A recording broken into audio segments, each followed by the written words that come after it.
Pangulong Bongbong Marcos na mismo ang tinanong ng media kanina kung ano ang tingin niya sa inihaing mga resolusyon sa Kamara na humihimok sa gobyerno na makipagtulungan sa investigasyon ng International Criminal Court o ICC sa War on Drugs ng Administrasyong Duterte.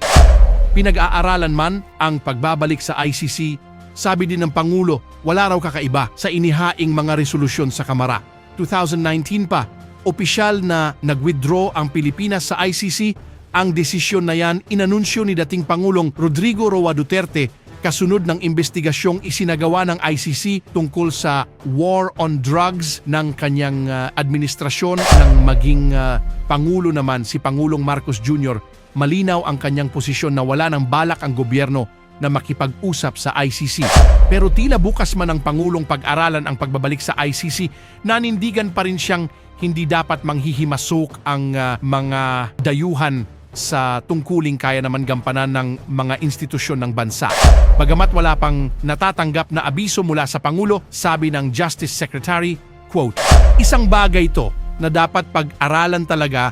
Our direction as a country is very important. Before we jump into anything, hindi na ito pwedeng padalos-dalos na, o sige, mag-member tayo bukas, o sige, atras tayo, pagkatapos yung ating pagkabansa ay magkakaroon ng bahid kung pagganon-ganon lang tayo." End quote.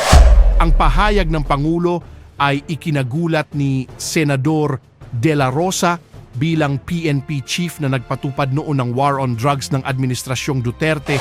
Handa raw si De La Rosa na magpaimbestiga at humarap sa paglilitis pero hindi sa ICC. Patuloy na hinihingan ng reaksyon si dating Pangulong Duterte habang dati nang sanabi ni Vice President Sara Duterte na labag umano sa konstitusyon at insulto sa mga hukuman ng bansa kung papayagang mag-imbestiga ang ICC sa war on drugs. Nagpaalala pa siya sa mga mambabatas na respetuhin ang sinabi noon ni Pangulong Bongbong Marcos na hindi makikipagtulungan ng gobyerno sa investigasyon ng ICC. Sabi naman ni House Speaker Martin Romualdez, susundin nila kung anuman ang mapagpasyahan tungkol sa pinag-aralang pag-anib muli sa ICC. Hindi naman mapigilan ng marami sa ating mga kababayan ang magbigay ng kanilang mga hinaing at komento sa mundo ng social media at ayon pa sa kanila, the war on drugs of ex-PRRD was not perfect. However, for the common Filipino like us, it brought a big difference, especially in our safety. I still remember prior to his term, I couldn't walk alone going to our home as our barangay was infested with so many users and pushers. I am forever grateful that the old Duterte made our town a safe place again. Clear-cut decision by Pres Marcos.